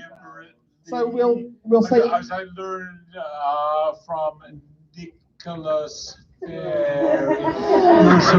get the point, Rich. We get the point, and most of all, you get the point, and you have getting the point. 24 seconds. I don't care about 24 seconds. I want the point. Well, you've got the point, but if you can speak for 24 seconds, you'll get another one on Dave Langford, starting now. Langford is an amazing fount of knowledge about science fiction and all of its various permutations. That was a bit too far. Okay, that one I am going to say was a hesitation. So point there to Rob Jackson for a correct challenge, and he has 13 seconds on Dave Langford, starting now. I go back to university days with Dave Langford because we were both at Oxford together in the Oxford University speculation. Oh, we all saw that one, but Tommy saw it first. Yeah. Well, yeah, there's the Oxford England and the Oxford Mississippi. And so, The second one was a speculative fiction group. Why were you about Tommy Ferguson has 3 seconds to speak on Dave Langford. Yeah, he hasn't said a word so far this round, but he's hopped in at the crucial juncture, starting now. Dave Langford, I have a great book of his that is And that's a point there to Tommy for speaking as the whistle went. And that takes him into second place ahead of Rich Code. And Keith Freeman is still out there in the lead, and Rob is still bringing up the rear, doubtily. And it's Rob who I'm going to ask to take the next subject. Oh, come on. Do we get a point for hesitation on the part of the watch of the compare? No, you do not. This is technical trouble. That. I know that too. Oh, for God's sake. There we go. Right, so Rob Jackson, would you speak for 1 minute, please, on the subject of Schrodinger's cat, starting now? Schrodinger's cat, they may or may not be. Which code? Strike challenge before Robert even taken in a breath to begin, and I'm not standing for that, I'm afraid. It's got to be wrong. It's sharp practice. There's no way it can be right. So I'm giving Rob a point for the incorrect challenge, and he has 59 seconds on Schrodinger's cat, starting now. Schrodinger's cat may or may not be correct because we don't know whether or not he or she exists or whether he or she is female. Pardon me. Yes, too many he's, too many she's. So point to Keith. And Keith now has the subject for 46 seconds, starting now. Well, the box, of course, is the real trick. Was the cat in it at all, or was the cat somewhere else? Schrodinger's cat, that is, which is part of the subject, the question. And Rob Jackson is challenged. Also repeated part of the. So Rob Jackson is back on the subject with 28 seconds on Schrodinger's cat, starting now. Schrodinger's cat gives me a sense of amazing, very severe. All right, another point to Keith there, I think. And that's 24 seconds on Schrodinger's cat, Keith Freeman, starting now. Perhaps if I just started repeating Schrodinger's cat, Schrodinger's cat, Schrodinger's cat for 24 seconds. Challenge from which code? I think there's repetition there of Schrodinger's cat. Schrodinger's cat is the subject on the card. However, you could have deviating from fair play, because repeating the subject over and over again really is an attempt to game the system of which we disapprove. It's not culture. It's not cricket. You have to be cricket here. So, somewhat against their better judgment, I'm going to give a point in the subject to Rich Code, and he has 19 seconds on Schrodinger's cat, starting now. Oh shit! And Rich Code has abandoned all hope. Tommy Ferguson, you get a point. And you have 11 seconds on Schrodinger's cat, starting now. Schrodinger's cat is a thought experiment used in quantum mechanics to try and demonstrate the fact that one thing may not be in the same place at any one time, and the very fact of And Tommy Ferguson is displaying a remarkable facility for keeping quiet in the first part of the round and then jumping in just towards the end. He scores a point. A point for speaking at the end of the round. He remains in second place, snapping at the heels of Keith Freeman. And snapping at his heels in turn, we have Rich Code and Rob Jackson. And now I'd like Keith Freeman to begin the next round, if you would. If the chair's watch behaves. And the subject, Keith, is Coventry. Would you speak about that for 1 minute, starting now? Coventry, where there was a convention a long time ago. It also had a cathedral, which was bombed heavily during the war. World War II, that is, and yeah. Rob Jackson was the first to guess that. Yeah, there were indeed 2 wars, but just because that's true in history doesn't mean you can get away with it. So a point goes to Rob Jackson, and Rob has 52 seconds on Coventry, starting now. Coventry has 2 wars, and 2 cathedrals, 2 conventions, Too many, I'm afraid, Rob. It's another point to Keith, who regains the subject. You have 47 seconds to go on Coventry, starting now. the Coventry Convention is not one that I remember very much about, to be honest. The one point I do remember is somebody. Tommy Ferguson is challenged. Yes, everyone's very pleased that you remember so much, Keith, but so a point goes to Tommy Ferguson, and this time he's jumped in earlier than normal. He has a whole 21 seconds on Coventry. And so it's all yours, Tommy, starting now. One time when I was in the lift, I let some gas go, and I was sent to Coventry by the people in. Rich Code is challenged. Being sent to Coventry is just like, you're Let me remind you that the subject on the card just says Coventry. So you can speak about the city or the convention that was held in the city or the Los Angeles, shared my fantasy or Coventry City Football Club or anything. Yeah, as long as you stay on the subject. So, yeah, that's an incorrect challenge. Tommy gets a point, and he has 15 seconds on Coventry starting now. Coventry City deals with a football club that play in blue strips, unlike the red strips you see from the great club Arsenal in London, who beat Coventry on a number of occasions. Challenge? Sure, there was a repetition there. Oh, I don't know, there was something there. I need to be more specific than that, I'm afraid. If you have a specific. Arsenal beat Coventry City again. Beat somebody on somebody else. That definitely sounded like a repetition to me. Well, it may have been, but if Keith can't come up with a formal and specific repetition, I'm going to have to let Tommy continue with the subject with 3 seconds on Coventry starting now. Coventry is a city in England towards the north of the country.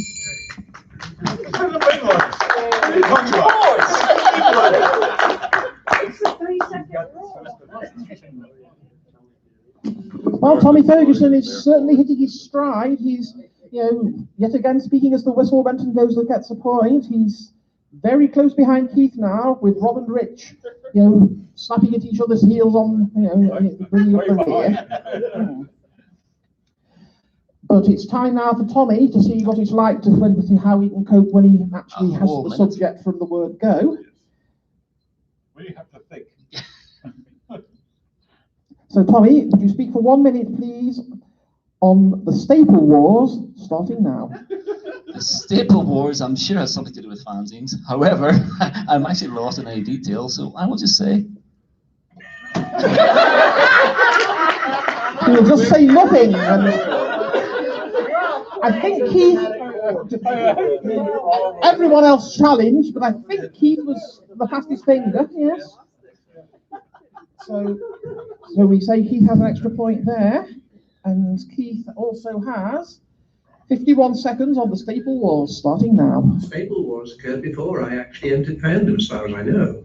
The whole point was that why should you have 1 staple, 2 staples, or 3 staples in a fanzine to hold it together? Now, my own feeling is it doesn't matter how many staples you have as long as the fanzine stays together. Yes, indeed, Rob. Yeah.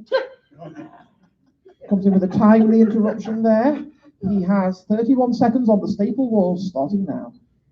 The technique of stapling carefully is one that you have to learn by experience. And if you do it properly, you have to put 3 in at the top and the middle and the bottom of the side of the publication. Then when you have done that, you have to fold them over carefully and make sure that they do not. I'll go into the berry thing, because this is just too boring. There are many reasons that you can put in a valid challenge, Rick, but I'm afraid that being boring is not one of them. So Rob Jackson scores an extra point for an incorrect challenge, and he has 12 seconds on the Staple Wars, starting now. And once you have put your 3 staples in, the next thing you have to do is perhaps to ensure that Keith Freeman's challenged. There was a hesitation, wasn't there? Yes. So Keith gets a point. And Keith now has 5 seconds on the Staple Wars, starting now. The first staple at the top should always be the best one. Then you can allow for the best one. What's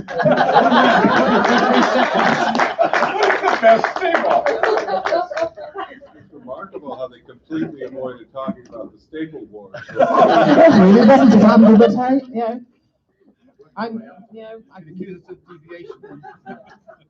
So Keith Freeman was speaking at the end of that round, scores a point, extends his lead over Tommy Ferguson, who is ahead of Rob and who's ahead of our reigning champion Rich Code, who is, in a most unaccustomed 4th place, but there's still everything to play for. And Rich, would you open up the next round, please?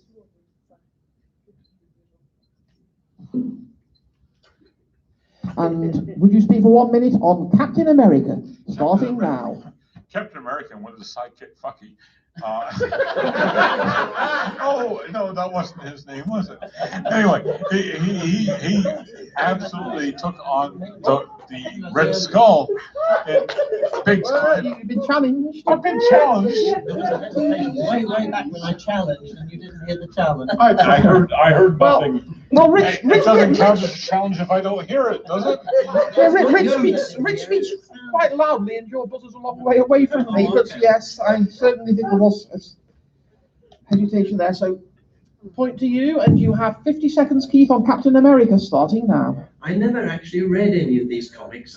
The Captain America, Marvel, who knows all of them. Yeah, Tommy Ferguson has correctly realised that Keith was floundering. He gets a point. He has 43 seconds on Captain America, starting now. Captain America is an American.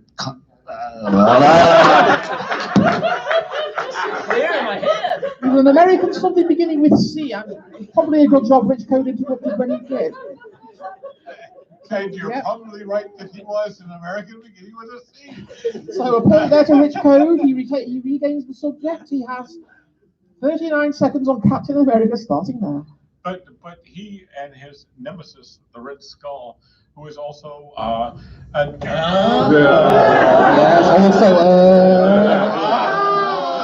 It's so easily done, I'm afraid. But Keith, you can't slip them by Keith. Keith, you do 33 seconds on Captain America, starting now. As I was saying earlier when I was so rudely interrupted, I do not know much about Captain America, and I certainly did not read the Marvel magazine with that name. However, I did read some of the others, so I should know something about Captain America. Basically, a hero. And Tommy Ferguson is challenged. Yep. Yes, indeed. Yes, Keith was starting to break down. You relieved him of his misery, and you have 15 seconds on Captain America. Tommy Ferguson starting now. Captain America is a superhero who represented all that was great and wonderful about being American. Essentially, he was a fascist. He had a big shield with a big star in the inside of it. And yet again, Tommy Ferguson is the one who was speaking at the end of the round. He gets an extra point for that.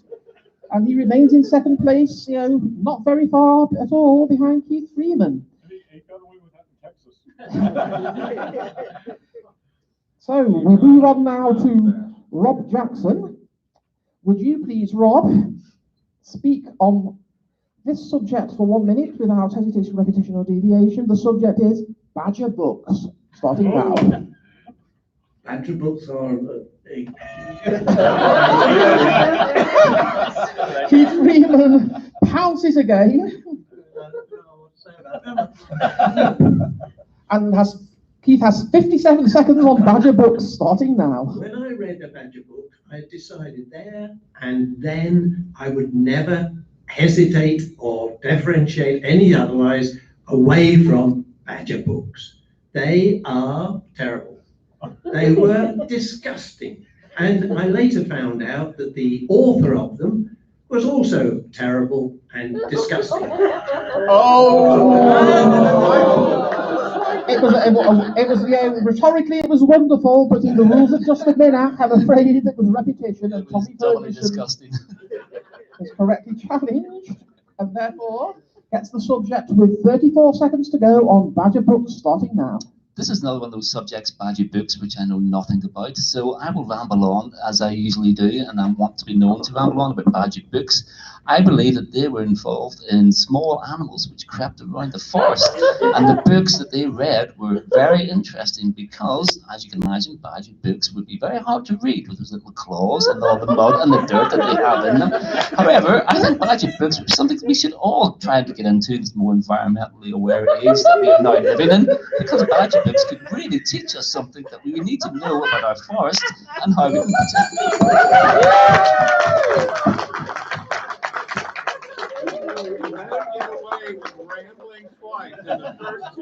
Bravo, Tommy Ferguson.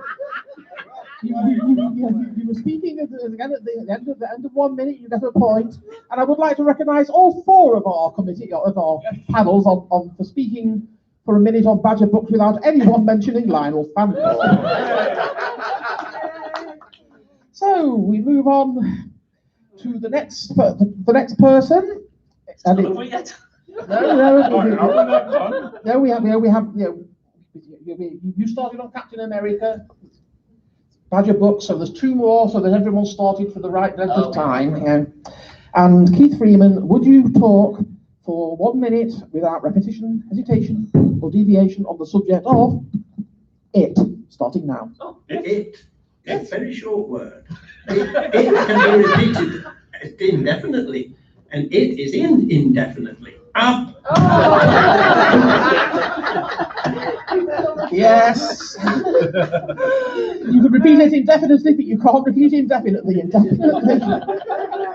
Point to Rob Jackson.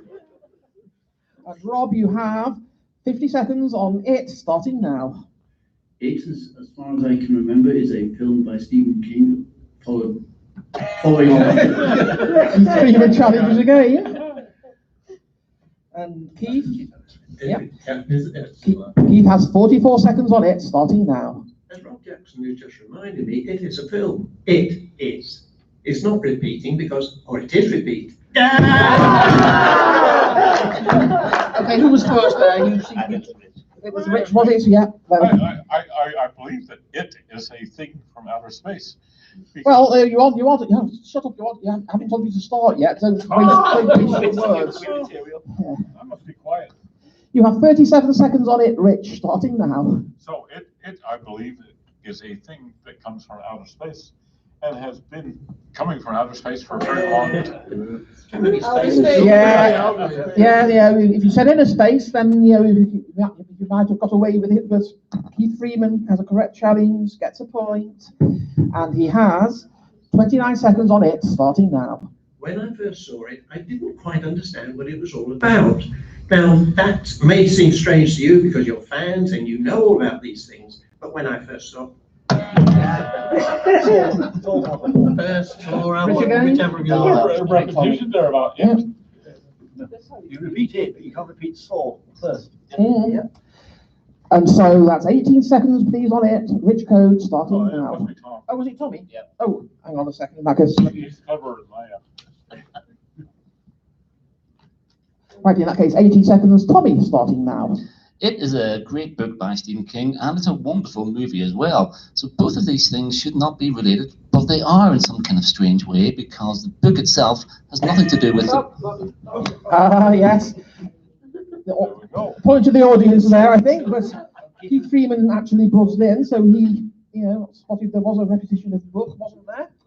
And consequently, he has 7 seconds on it, starting now. I'm not sure that it was a book. I thought it was a short story. It's a very long story. Trying to challenge from Tommy again. Bit of hesitation there, I think. Well, yes, and also, Keith's quite wrong, it is a book. So I was going to, between those two, I think Tommy definitely gets a point on the subject. But yet again, Tommy Ferguson has carried out his favourite manoeuvre. He has 2 seconds on it, starting now.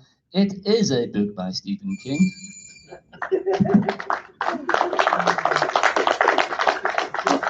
Okay, now, we have the choice. How are we doing for time?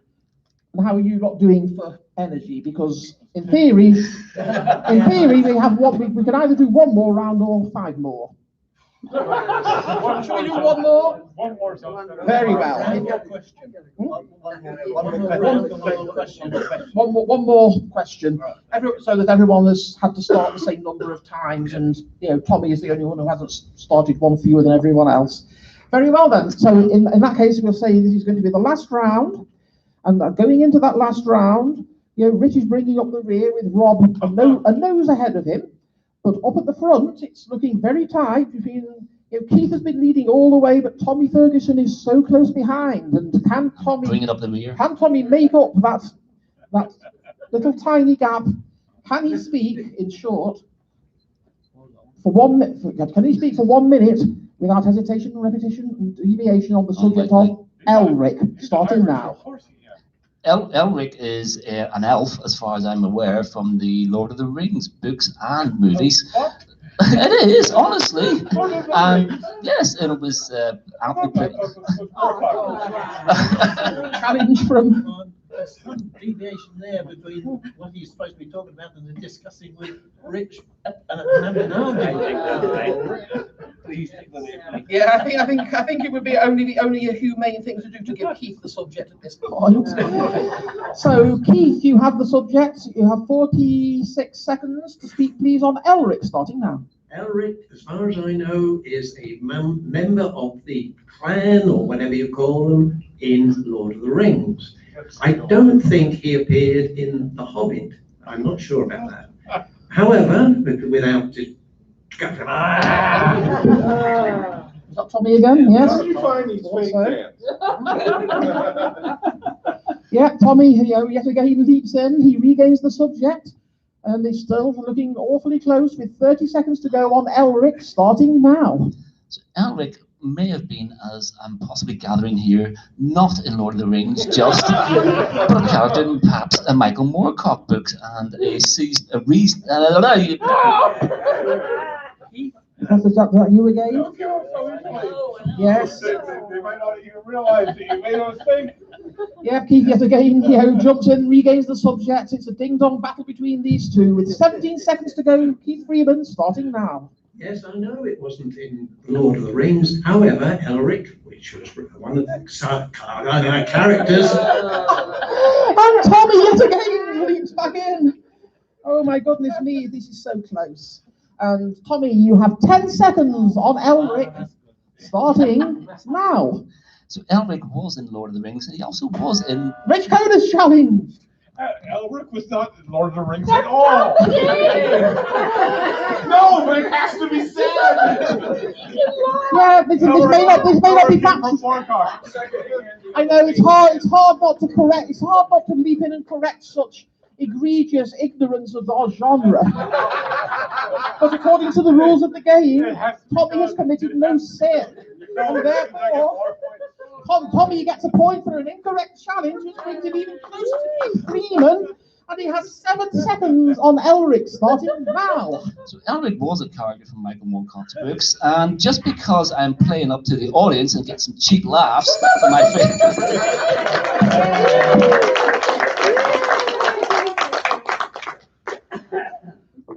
Well, thank you to our 4 contestants for not actually killing one another.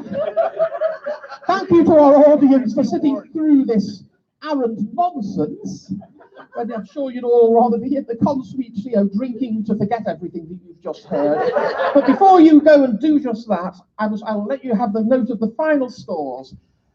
Rich Code, who was champion last year and did ever so well then, is 4th this year on 11 points. Just behind Rob Jackson, who did frightfully well as well, to come up with 12 points. Moving up the field a little, the first and second places are separated by just 1 point. 28 points playing 27. And since Tommy Ferguson scored 27, we say that the winner of this year's Just a Minute is Keith Freeman. A big hand for him, please.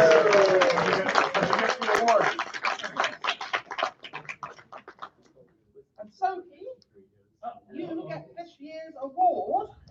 You remember that last year Rich got a very nice trophy that he could put on his mantelpiece. Yes. You Looks really good. You get a pair of interesting glasses, which we should expect you to wear and model.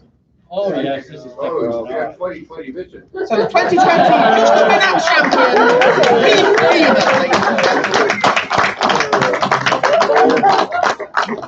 Plus a copy of the annotated Eternal Champion.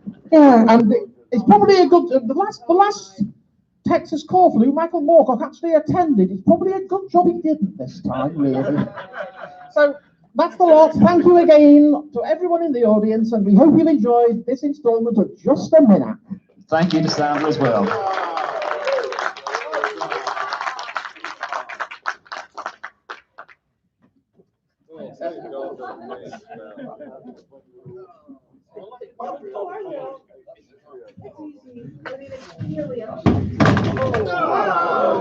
Oh.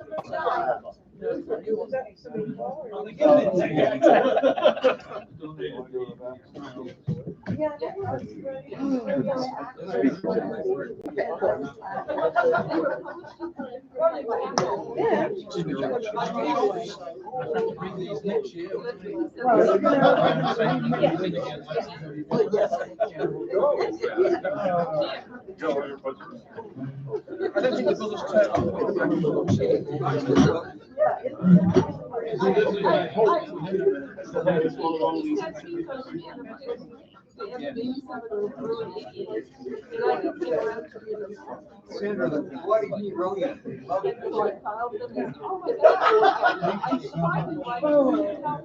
Literally, all I have to do is channel the spirit of the lady that was passed around the thing. Died in 96.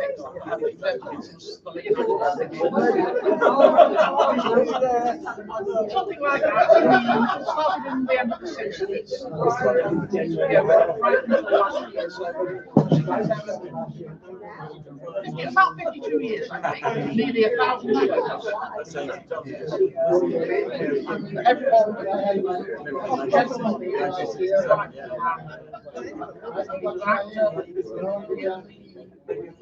We had a guest starring part in Doctor Who one time even. That was a time when most celebrity guest stars just treated it as a joke. He actually played it straight. It was a superb performance. Nicholas Parsons is definitely one of the great men.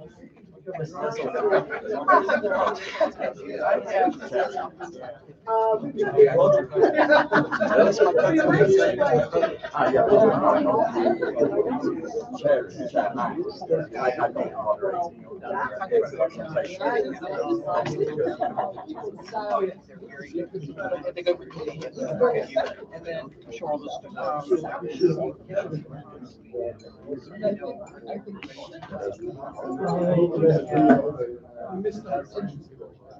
What is that?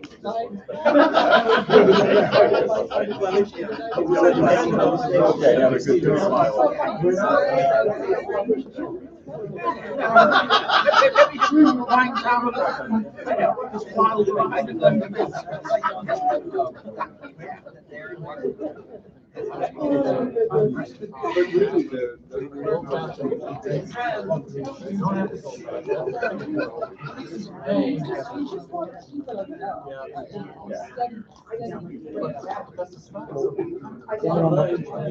Oh God. There's only two watches at the moment. Yeah, well, yes, that's correct. Well, the thing is that it's still visible when you can come back and look at the URL and see the recording.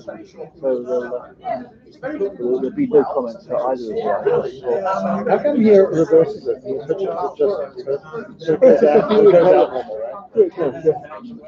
Yeah, not the secret people send